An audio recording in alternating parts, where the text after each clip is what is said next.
Le 12 et 19 juin prochain auront lieu les élections législatives. Jérémy Simon, vous êtes candidat dans la première circonscription. Pouvez-vous nous dire les raisons de cette candidature? Écoutez, il y a deux grands axes à cette raison. La première, c'est la crise Covid, que l'on subit intensément depuis plusieurs mois et depuis 2 ans réellement. Et l'axe financier, donc de la crise dans laquelle on est déjà et qui va s'accentuer dans les prochains mois. Donc 2 axes à la campagne. La crise Covid, quel serait le rôle d'un député par rapport à cette crise justement? Écoutez, la liberté et l'égalité. Ça fait maintenant des mois qu'on nous martèle, qu'on nous empêche de venir sur les plateaux de télé. Donc alors, il faut savoir que nous ne sommes pas, pour commencer, anti-vax. Et maintenant, je ne sais pas si vous regardez bien les mots qu'ils utilisent, nous sommes maintenant devenus vaccino-sceptiques. Nous considérons que la personne qui veut se faire vacciner peut, et s'il le veut, doit se faire vacciner. Par contre, à l'inverse, la personne qui n'est pas d'accord pour se faire vacciner et qu'on l'oblige, ou qu'on le mette à pied de son travail sans solde jusqu'à ce que la personne se fasse vacciner, ce n'est pas bien non plus. Donc il faut savoir faire la part des choses. Et le rôle d'un député, c'est justement de faire respecter la démocratie de notre Constitution, où chacun est quand même libre de faire ce qu'il veut, encore en France, jusqu'à preuve du contraire. Voilà. D'accord. Et au niveau de la crise financière?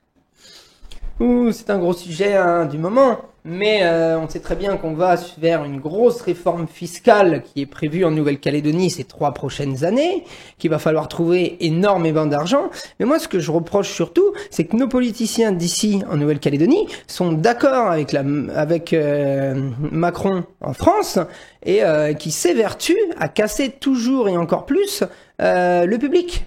Donc, on empêche que des sous rentrent dans la caisse de l'État, et à côté de ça, on nous demande à nous de la remplir. Donc, au bout d'un moment, ça va pas pouvoir le faire, je suis désolé.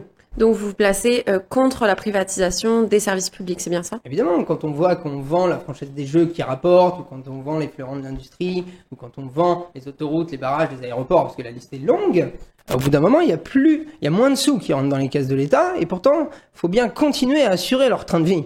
Donc c'est pour ça qu'il faut toujours en faire rentrer. Donc, moi je dis qu'au bout d'un moment, ça suffit. Vous vous êtes présenté seul, c'est-à-dire sans aucun parti. Est-ce que vous comptez en rejoindre un? Est-ce que vous comptez même en créer un? Quelle est votre vision des choses par rapport à ça? Alors écoutez, c'est vrai que jusqu'à présent, j'étais en candidat libre. Jusqu'à ce que je m'aperçoive en lisant les règles qui sortent des élections législatives, parce que disons-le bien, je suis pas professionnel de la politique. Je ne me considère pas comme politicien, je suis un homme du peuple, pour le peuple et par le peuple. J'ai mis une cravate parce que ça va avec la tenue du personnage, on va dire, et pour faire un petit peu plus sérieux. Mais voilà, je n'ai rien à voir avec les politiciens que l'on a déjà actuellement en place. Mais également, jusqu'à présent, donc j'étais candidat libre, seul. Et j'ai reçu dans la semaine une acceptation d'un parti. Voilà, donc vous l'apprenez comme tout le monde ici dans cette vidéo. Parce que quand on a lu les règles du Memento, on a vu qu'en fait je n'avais pas le droit à l'audiovisuel si je n'étais pas représenté par un parti. Donc du coup, on s'est dit, ah bah c'est quand même dommage, je vais pas pouvoir en plus aller faire de prévention et parler de la crise Covid et financière à la télé. Donc on s'est démenés comme des fous avec l'équipe de campagne pour arriver à trouver un parti sur lequel on est raccord sur l'ensemble des mesures ou sur une grande partie. Et il y en a un qui a répondu. Bingo. Voilà. Donc je suis désolé pour mes concurrents, mais il va falloir qu'ils me supportent également à l'audiovisuel. Donc voilà. Donc j'annonce officiellement aujourd'hui que je serai soutenu par le Parti des Patriotes de Florian Philippot, qui a une large représentativité, également rejoint par monsieur Nicolas Dupont-Aignan. Et voilà, donc ce qui fait un atout majeur à la campagne législative qui s'annonce et qui ont été rejoints aussi également par Asselineau et peut-être d'autres suivront dans la foulée. Voilà, donc on a réussi à avoir une représentativité par un parti politique pour pouvoir arriver à avoir accès aux chaînes de télé nationales. C'est quand même terrible, mais c'est fait. Et en plus, je suis très content que ce soit avec les Patriotes, parce que monsieur Florian Philippot a la même ligne directrice que nous depuis maintenant très longtemps. Il se bat dans la rue, donc ça colle parfaitement. D'accord, très bien. Voilà. En ce moment, d'ailleurs, la gauche, les partis de gauche en France sont en train de s'allier pour essayer de gagner le plus de députés possible aux législatives. Est-ce que vous êtes dans cette mouvance-là? Si vous êtes élu député, est-ce que vous rejoindrez les rangs plutôt de la gauche, des partis de gauche française? J'irai dans l'intérêt du citoyen. Peu importe que ça soit droite ou gauche, j'irai là où c'est juste et où est-ce que c'est égalitaire pour tout le monde. Effectivement, il y a beaucoup de partis qui présentent énormément de candidats. Il y a le Front National qui en présente plus de 500. Les Patriotes, nous, on en présente également plus de 500. Le but étant, et ce qu'il faut bien comprendre, c'est qu'il faut obliger le président actuel à faire la part des choses, c'est-à-dire qu'on veut arriver à prendre une majorité, si c'est possible, à l'Assemblée nationale. Et c'est pour ça qu'il y a plein de petits candidats qui se présentent comme moi. Il y a Olive, il y a Maître Divisio, il y en a plein parce qu'on considère que si on arrive à prendre la majorité à l'Assemblée nationale de 290 sièges, il faut savoir qu'on va obliger le président à cohabiter. C'est-à-dire que nous choisirons le Premier ministre qui, lui, choisira son gouvernement, comme ça c'est déjà fait d'antan. Et voilà, on sera obligé de cohabiter et ça empêchera la destruction beaucoup plus grande qu'il y aurait pu y avoir de nos bases françaises, qui sont très importantes. On sait très bien aujourd'hui le système de retraite. On sait ce qui l'attend, et beaucoup d'autres réformes, et ça peut pas continuer comme ça, sinon la France va bientôt se retrouver sans base, et pire que ça, c'est pour ça que je suis d'avis, comme M. Philippot, de demander aux Français s'ils veulent un Frexit, parce que si on ne fait rien, bientôt la France ne sera plus qu'une région de l'Union européenne sans frontières et sans histoire. Donc quand vous parlez de Frexit, ça serait que la France fasse comme le Royaume-Uni, c'est-à-dire quitte l'Union européenne. Je suis pour, effectivement. Parce qu'aujourd'hui, si on continue dans cette voie-là, on sait très bien que les politiciens de Nouvelle-Calédonie sont raccord avec Macron.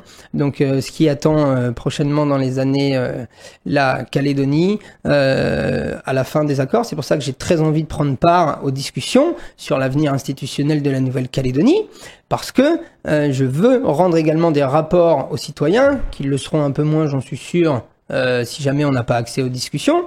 Mais il faut absolument pas que, à mon avis, la France aille plus loin dans l'Union européenne et surtout que la Nouvelle-Calédonie ne passe pas à l'euro, qu'on n'entre pas dans l'OTAN, parce qu'à partir de ce moment-là, ça sera très très mauvais pour la Nouvelle-Calédonie.